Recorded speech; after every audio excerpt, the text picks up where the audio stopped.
Square Enix recently has decided to adopt the controversial business strategy of go woke, go extremely broke. Square Enix is on fire. Sadly, not in a good way, but in the way that the company's collapse has started. Profits are falling, the stock is tanking, and franchises like Final Fantasy are in danger of being cancelled. And Sweet Baby Inc., the consultation firm they have partnered with, which was more worried about pushing a message rather than good storytelling, are in large part responsible for this downfall. And at this point, Hey, they're responsible for a lot of downfalls at this point. It's almost like choosing to drink the venom at this rate. Oh man, how do companies do this? Don't know. I would say it's probably mass psychosis though. anything Square Enix tries to save what's left to be saved could be too late. First off, if you enjoy what I create and want to support me, consider hitting the like button and subscribing to the channel. Thanks a lot. But now, let's take a look at what's going on. The Square Enix stock plummets after disappointing Q3 2024 earnings. And I can't say that I'm particularly shocked that they have been struggling so much over the past few years. Square Enix used to release a ton of games. In 2023, they released a total of 12 games. In 2024, that's gone. Whoa, that is a lot. Wow. Did half of them flop or something? Because I don't pay a lot of attention to Square Enix, honestly. Square Enix is not exactly the thing I know the best.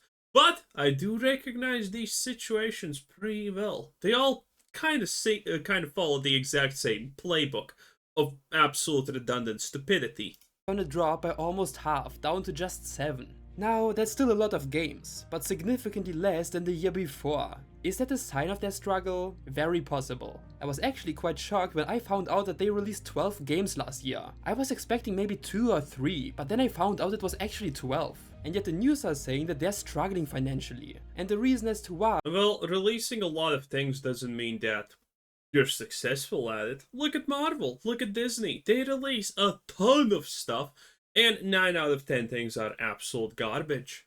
Is also the reason why I was shocked to find out that they released 12 games in 2023. Cause most of those games were pretty small titles. The ones that you've never even heard of, or maybe you've heard of one of them, yet they're unknown to the mainstream. And of really big AAA titles, they only had 2. Forspoken and Final Fantasy 16. Those two games. Forspoken was their garbage? Oh no! Oh no! Oh man. Forspoken. I mean, you can arguably say it didn't even sell a single copy at this point. Forspoken literally was just a minus, and that's it. Everything they put in, they got nothing out. It was a disaster. Oh boy. Man, if you want to know how bad Forspoken is, just go look up a couple of clips. This is not even Zoomer humor. This is like Zoomer trans women humor in the worst ways possible. It is bad. It is beyond bad. Games is where most of them. And that's not even the humor. That's just dialogue in general. They somehow managed to be cringe with even a single word. Money went into. So they put their entire faith into those 2 titles. So those games better hit it out of the park. Cause what happens when one of those games fails? They are gonna be in trouble. Yet in Square Enix case, they got the worst case scenario, cause both of those games ended up failing. Which leads us to this report by Game Rant about the company's. Oh no, look at Ubisoft, failure after failure after, you guessed it, failure, and they're still kicking somehow around. Admittedly, in a super desperate situation, Assassin's Creed Shadows ain't gonna fix anything, let me tell you that already. But yeah, interesting.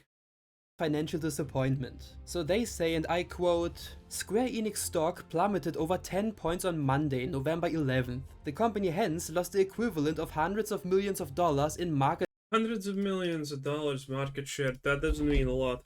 Square Enix stock. Let's see what the actual numbers are. Oh great, Google can't even actually show me a graph instantaneously. Oh, store. Oh. Stock viscosity. So let's see. They're a Japanese thing, that makes sense. Let's check last 5 years. Now they actually have been as steady as a rock almost. 6.3k yen. So 5.526k yen at average at the beginning of the year, and now they're at 5 point almost 6k back. They did have a major drop off. I'm assuming that was after their financial report in May, or after the fiscal year closed for 2023. So interesting, definitely interesting. Yeah, May, definitely. It was the fiscal year summary that got them on there, and now they're just moving back up again. Doesn't seem that bad stock wise. Capitalization, with this turn of events likely being prompted by Square Enix reporting some mixed financial results. Square Enix's operating profit has been on a steady decline since its 2022 peak. The Japanese gaming giant's latest financial report suggested that this trend might have finally reversed, with the company reporting that it generated $136 million in profit over the 6-month period ending September 2024, a 22% year-on-year increase. Square Enix's stock still declined by over 10% by the close of trading at the Tokyo Stock Exchange on Monday, November 11th. Some Japan-based industry watchers speculate this development can be attributed to— Wait, none of this makes sense. By the way, if anyone of you does not know, I'm effectively treating Nerion as the gaming equivalent of... what's his face? We haven't watched any of his videos again, but I can't remember him. It's the guy who makes up all of those titles of Kathleen Kennedy sues Disney, Rachel Zegler shot through a rocket into outer space to save Disney. What's his name? I can't remember. It's been a while since I watched it. He makes a lot of bullshit up, okay? He just completely fabricates everything. And a lot of people eat that shit up. So it's a great business model. I'm effectively treating Nurion almost to the same degree, because not a lot of anything is ever substantiated by anything, and just glancing at the stock prices. Oh, actually, let me just show you what the stock situation is. So yeah, let me close this. Let me switch the scene so you can also see what I'm talking about.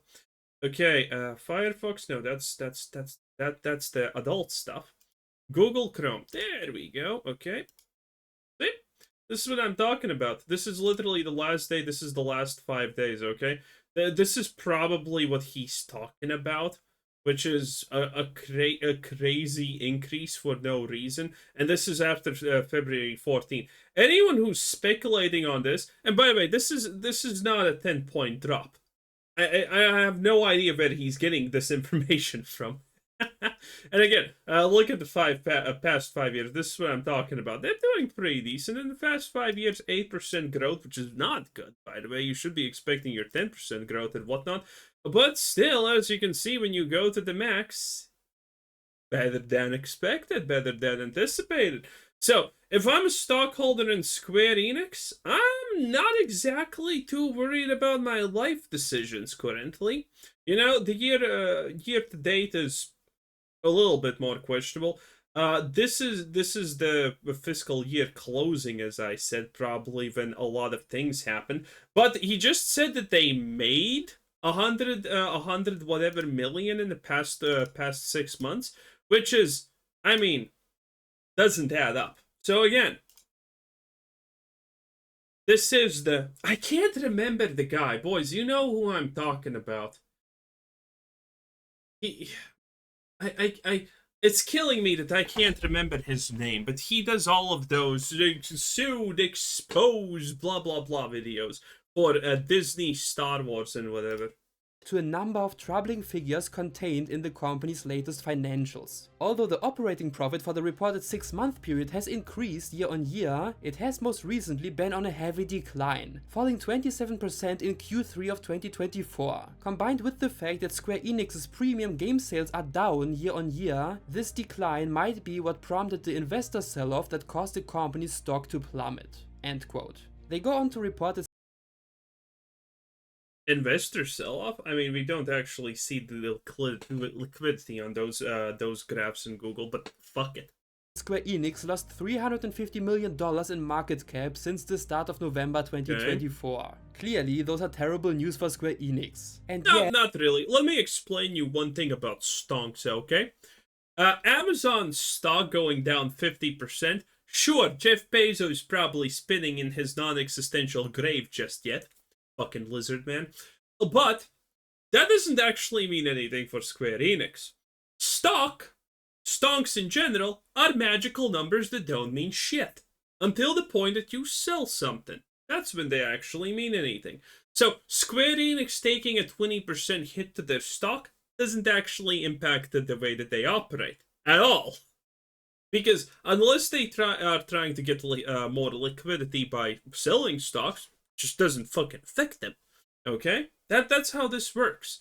So a stock price dropping is an indicator of something, but none of the shit that he's currently talking about. And it's not surprising that investors are abandoning the company when their game sales keep underperforming expectations. And that's putting it mildly. Declining sales that are a result of people losing trust in the company. Cause in recent years, it has adapted a lot of strategies that have become common in the western side of the industry nowadays. Yeah, that's true, strategies that most gamers aren't fans of, like the trend of remasters and remakes. You can of course release remakes and remasters, but only a certain amount of them. And every single company has basically made this their entire business strategy. Yet when that's the majority of your releases, people are eventually gonna stop buying them. Especially when they end up being censored, as is the case with an increasing number of titles, where fans of the old game refuse to buy the new version of the game and rather stick to the old one, which is oh yeah, that is an actual problem. The old games were more crude, more soulful, if you will, because obviously. And the newer ones are like, oh my god, I'm getting so triggered that this person said this thing. Senda. Yeah, everyone hates them. Why can't you just follow the path of life and, appreciate the percentile of survivability 5 years in your life, okay? You know what I'm talking about.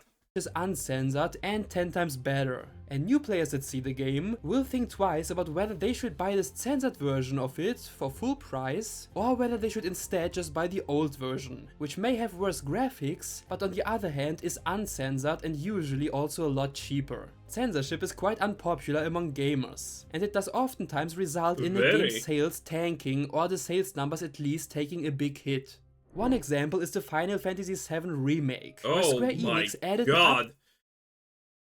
Oh, boys. Took me a split second to notice.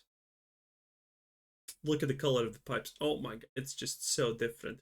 That is the big difference right here. Oh my god. To the game that censored one of Tifa's outfits. It was uncensored when people bought it, but before the sequel release... Remember, ugly women are fucking disgusting, okay? Ugly women will do anything they can in the world to make themselves feel pretty.